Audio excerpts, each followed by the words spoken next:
ke detik ke 1. Kemudian pindahkan mulai dari tangannya dulu misalnya. Tangannya, saya kepengen tangannya mau gerak sini deh. Berarti nanti animasinya itu adalah dari sini ke sini. Paham? Terus ini di detik ke satunya gitu ya. Di detik ke satunya dia naik ke atas deh. Jadi dia animasinya kan, paham nggak? Paham tidak? Paham, Pak.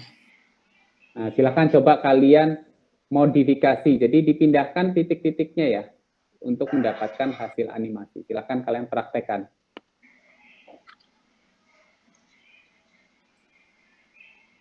Silakan kalian praktekkan.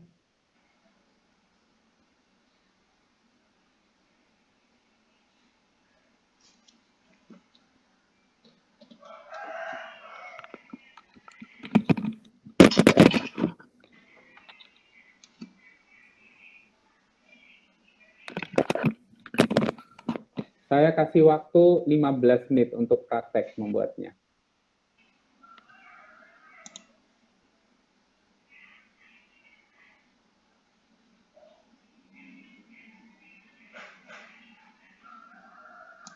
Bagaimana? Ada yang mau ditanyakan? Iya, Pak. Di tahap itu, Pak, setelah mengaktifkan titik-titik itu, kemudian supaya tangannya bergerak, selanjutnya apa ya, Pak? Oh, jadi kan ini titik-titiknya sudah diaktifkan. Iya, sudah. Nah, jadi di sini kan berikan titik pada karakter dengan perangkat tersebut dengan puppet pin ya. Oke, coba perhatikan. Caranya itu adalah pindahkan current time indikator ke detik ke 1. Sudah belum?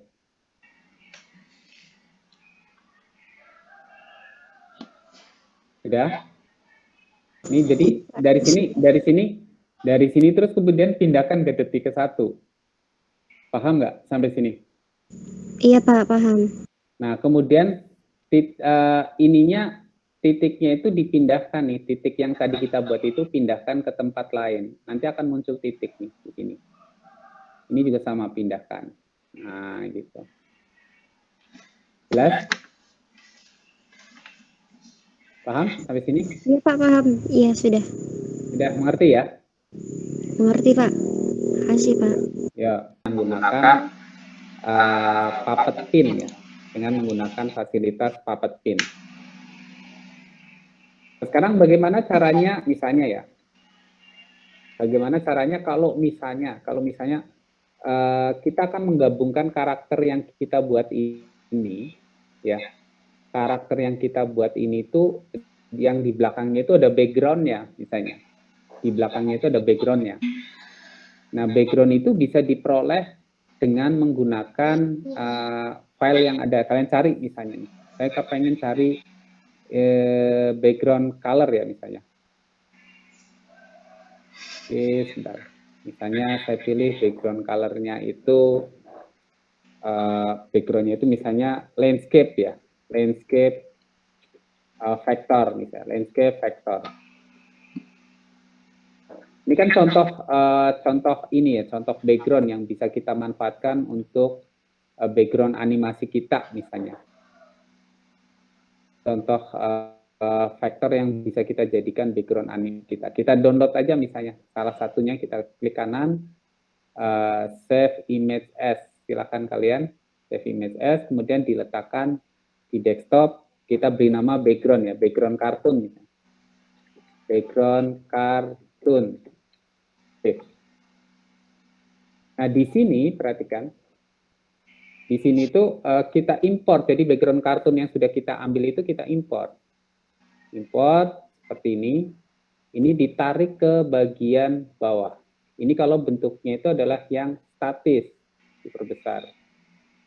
Nah, gitu. Jadi kalian bisa lihat objeknya itu, paham? Paham tidak sampai di sini? Iya, iya. Nah, ini bisa kalian Paham, Pak. Kalian bisa kalian scale, posisinya kalian pindahkan, misalnya ya. Posisi objeknya kalian pindahkan ke bawah, Nah, itu yang bisa. Nah, pada proses pembuatan film kartun itu seperti ini teknik-tekniknya. Coba silakan kalian aplikasikan bagaimana caranya membuat background. Nanti akan saya jelaskan bagaimana caranya membuat background, terus kemudian memindahkannya di Adobe Illustrator. Jadi minggu depan kita belajar membuat background, tapi asetnya itu dipisah-pisah untuk minggu depan. Paham sampai di sini? Paham, Pak. Paham. Susah nggak? Sampai di sini susah nggak? Tidak, Pak. Seharusnya sih makin menarik ya belajar kayak gini ya. Nggak tahu, kalau kalian gimana? Senang apa nggak senang belajar kayak gini? Ini seharusnya sih menyenangkan harusnya ya. Karena bisa berlama-lama. Kalau saya mengerjakan seperti ini bisa berlama-lama ya di depan komputer ya. Gitu. Sulis. Ya, silakan. Pak Sulis, kan gini ya, laptop saya kan terbilang baru ya Pak, saya baru Maret kemarin beli laptop. Terus sekarang itu semenjak kan dulu kan cuman Pak Sugeng ya desain grafis doang, jadi cuman Illustrator sama Photoshop doang. Ya, nah terus karena sekarang kan mulai banyak menggunakan After Effects, Premiere. Nah jadi laptop saya sekarang nggak bisa digunakan. Saya bahkan ngerjain tugas aja yang di Word itu pakai HP gitu. Jadi saya bingung apa saya aplikasinya itu yang pro apa kayak gimana gitu, apa saya pindah ke CC. Tapi kalau saya pindah ke CC, desainan saya yang dulu saya ngerjain tugas itu katanya suka berubah gitu Pak, jadi saya bingung harus benerinnya kayak gimana.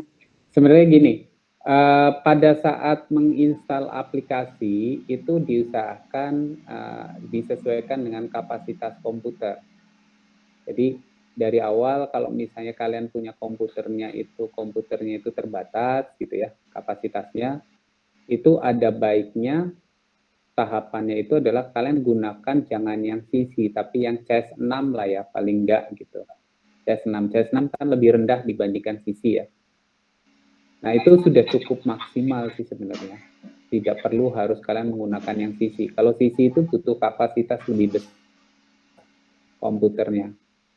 Dan itu bisa bisa membuat